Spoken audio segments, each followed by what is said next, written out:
Good evening and welcome. Tonight we're going to be going over the history and geography of Mozambique. Now, as you can see, we're at a very weird angle tonight. Topple the elephant is here to help us out too.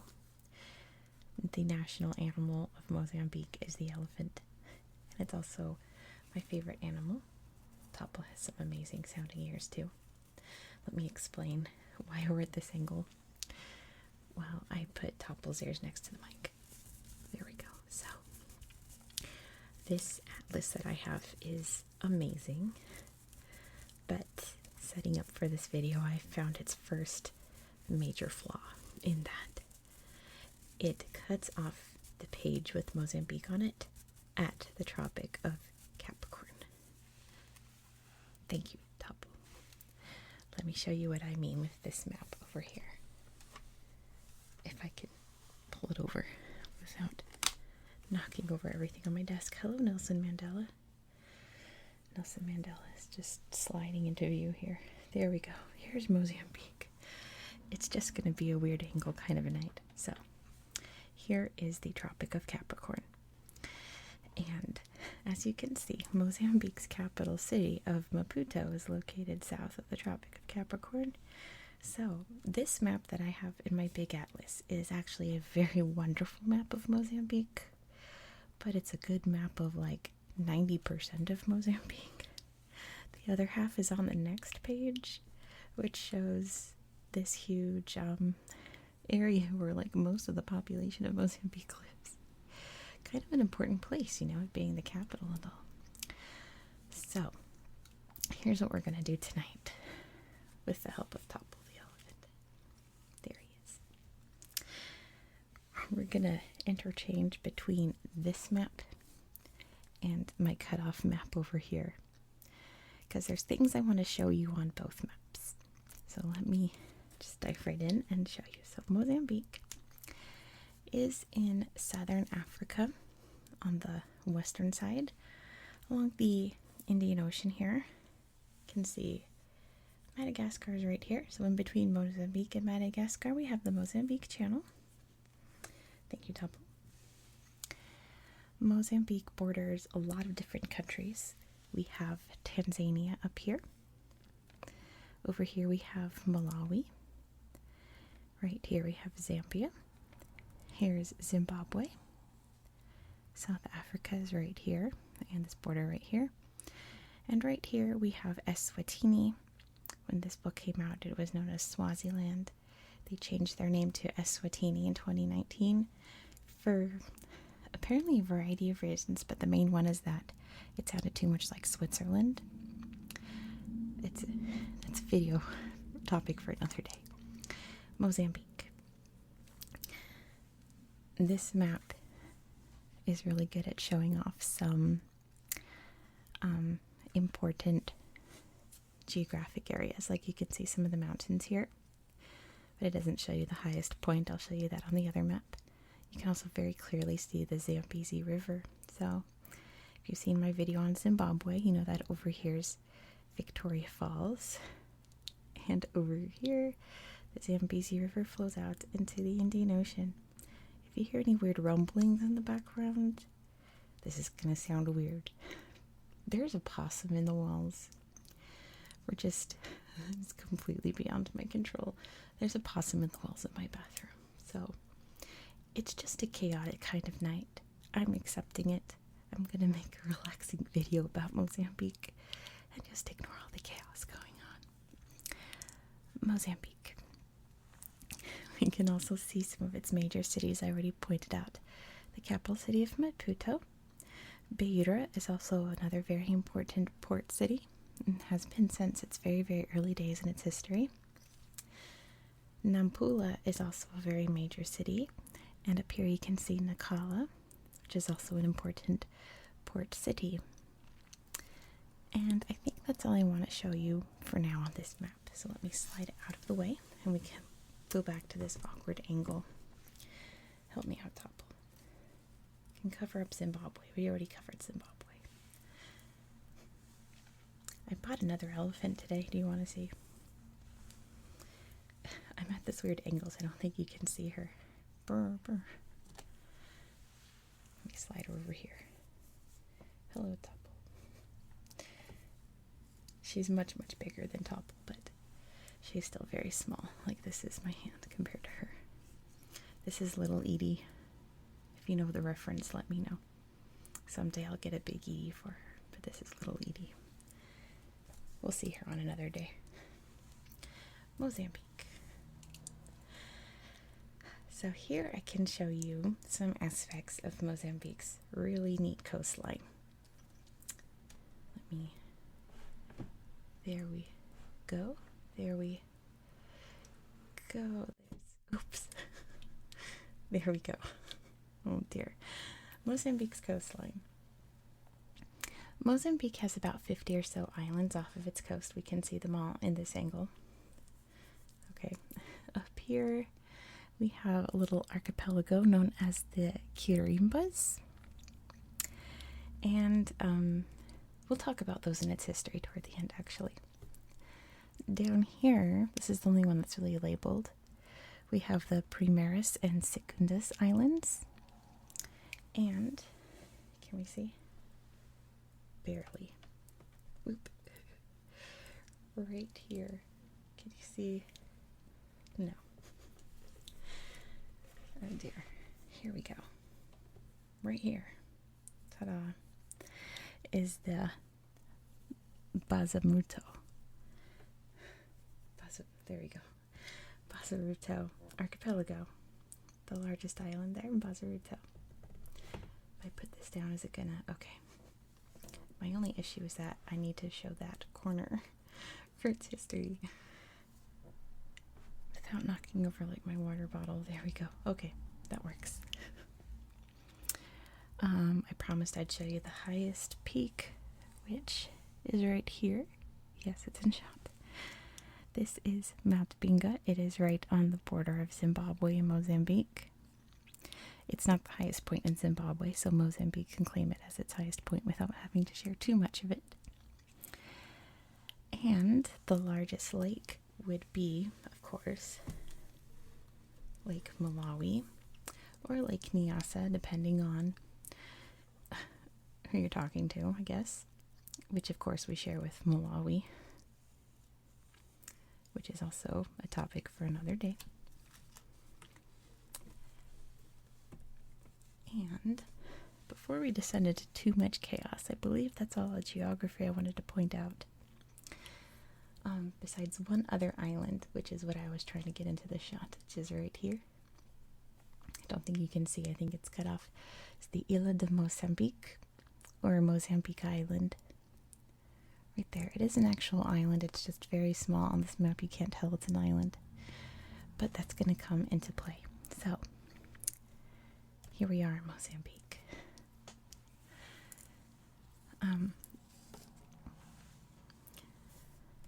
There we go.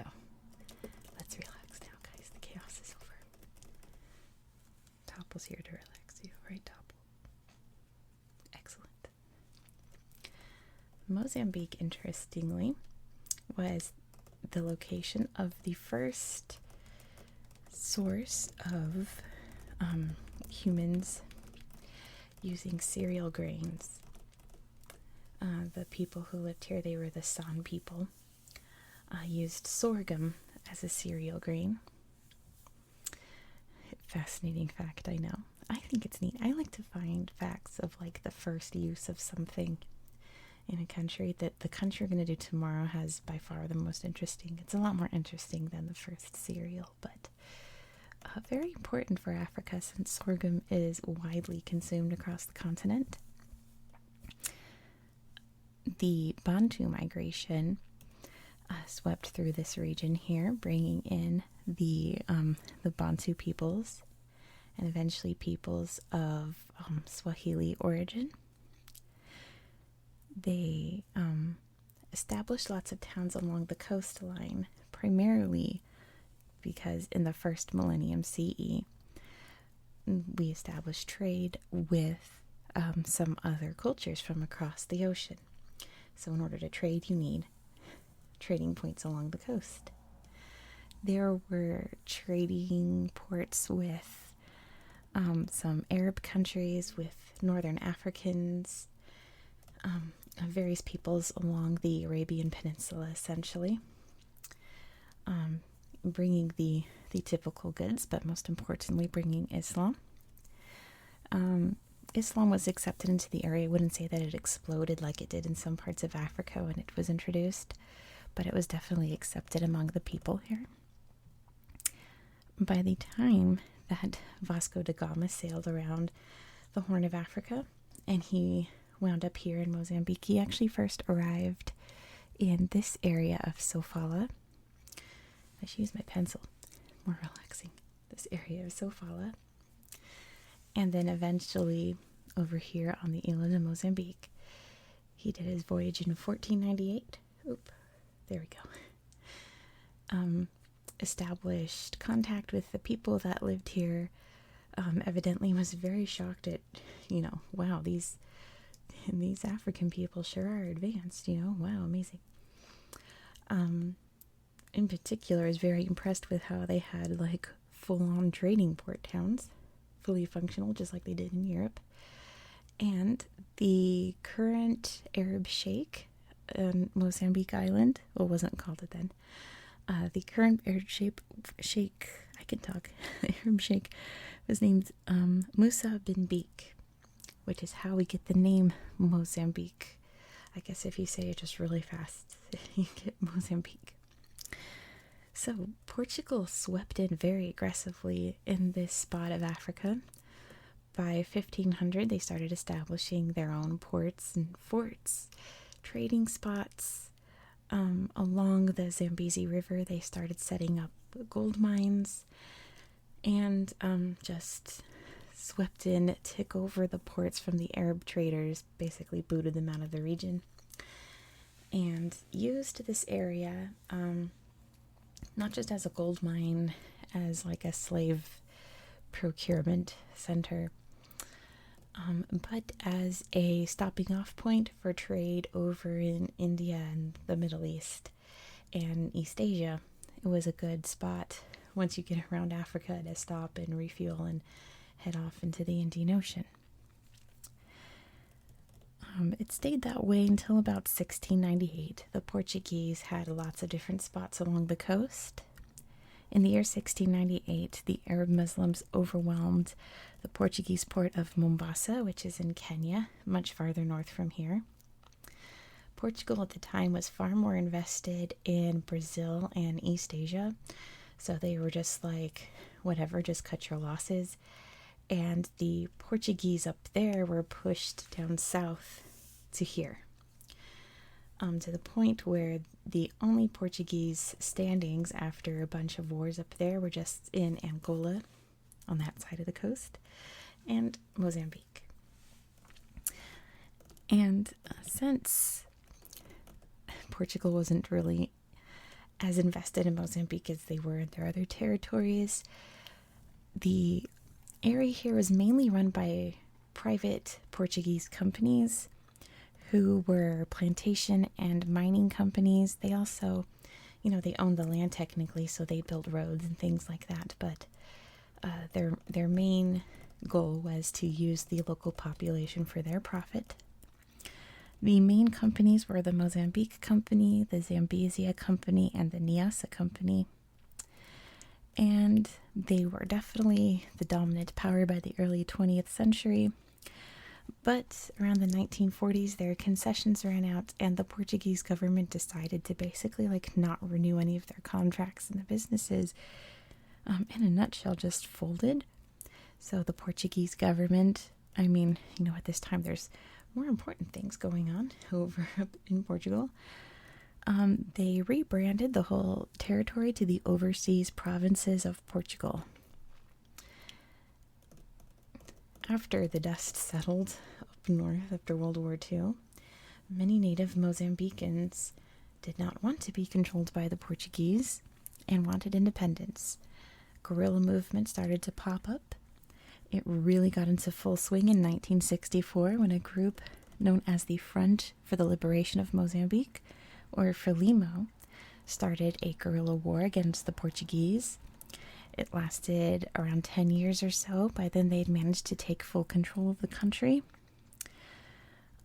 Over in Portugal, like I said, more important things were going on.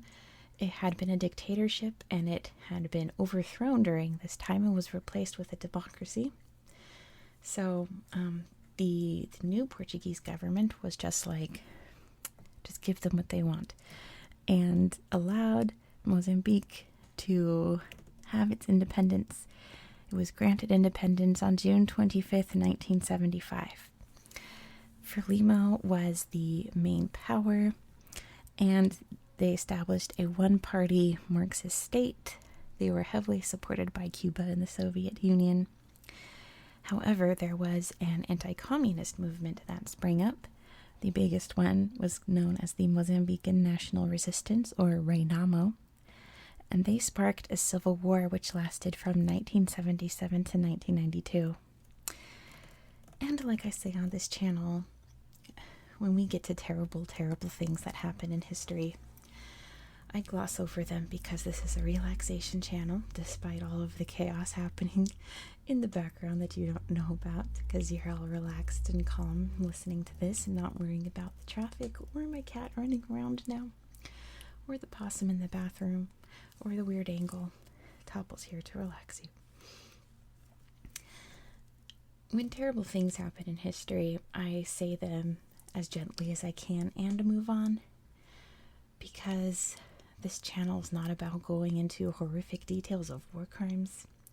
It's about relaxing you. And I'm not trying to gloss over the facts. I'm not trying to diminish the fact. Definitely not trying to poke fun or, have any kind of playful words. I laugh when I'm nervous. Whenever I'm talking about something that's very sensitive, I tend to start nervously laughing, which I noticed in my last video talking about World War II war crimes. Anyway, so at this point in Mozambique's history, a very, very violent civil war sprung up against the ruling communist political party and the anti-communist movement. Mozambique's in a very interesting position geographically, or politically geographically at this point, because it is surrounded by formerly British colonies that have gained independence and are very, very devoted to Britain still. Zimbabwe was known as Rhodesia. South Africa was its own independent apartheid-run country, right? They very heavily supported Renamo and financed that movement, which turned out to be a big yikes because many, many terrible things happened.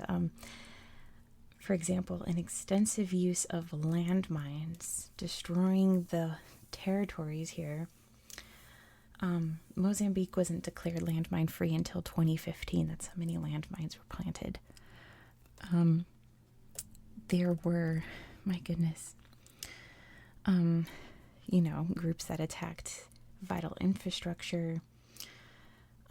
There were re-education camps, child soldiers. I mean, all of the horrors of this type of civil war at the time. And in 1986, in the middle of this war, the president died in an airplane crash, and it was deemed, very suspicious. Particularly the Soviet Union raised the alarm of the UN, saying that, it was, the British or the South Africans and the Rhodesians and blah, blah, blah that did it. It was never really proven if it was just an airplane error or if it was, a true attack. But it did lead to a new president coming into power, and this president said we need to have capitalism and democracy and a free market, all those things that come with a democratic capitalism run country. And this led to talks with Renamo and eventually led to the Rome General Peace Accords in 1992, where both sides agreed to peace. They both became political parties. You know, it was no longer one party state. Frelimo has won every... There's the possum. Can you hear it? Anyway. Frelimo has won every election Mozambique has had since then. But all but one has been declared fair and free. There was one, I think it was like their second election that Renamo said it was rigged, and they took it to their Supreme Court and they lost. But it has been Frelimo ever since.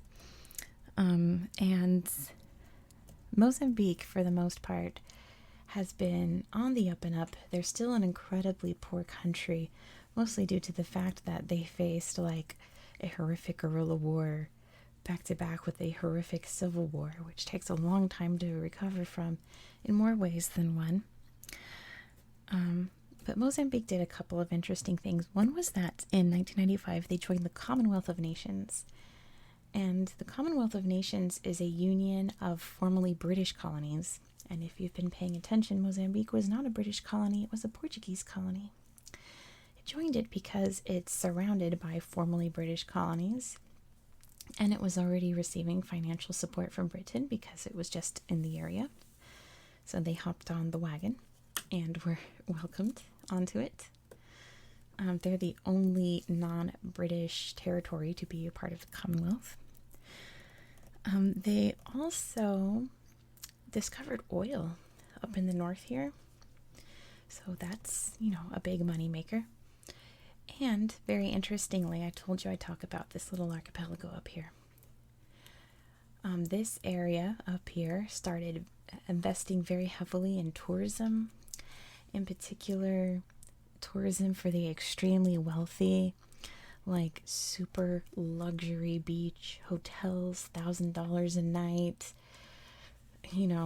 the lavish hotels and resorts and private villas, things like that, like vacation homes for the ultra rich. And that has really helped out the economy. However, these two things have backfired in very recent history. In September 2020, a terrorist organization that aligns with ISIL attacked Vamizi Island, which was one of like the most prosperous of these little islands up here with, their tourism, what have you. The government managed to take it back, and then in March 2021, ISIL attacked this city right here of Palma. That siege lasted for nearly a month. The government took back this city in April 2021. Obviously, I'm recording this at the end of May 2021, and the city's still very much in ruins, which is really sad because, like I said, this was one of the big tourism spots, right? There are stunning beaches along this area, and there were hotels and things, and they've all been destroyed. So that's another setback for the country. It's really sad, but like I said, Mozambique is slowly on the up and up.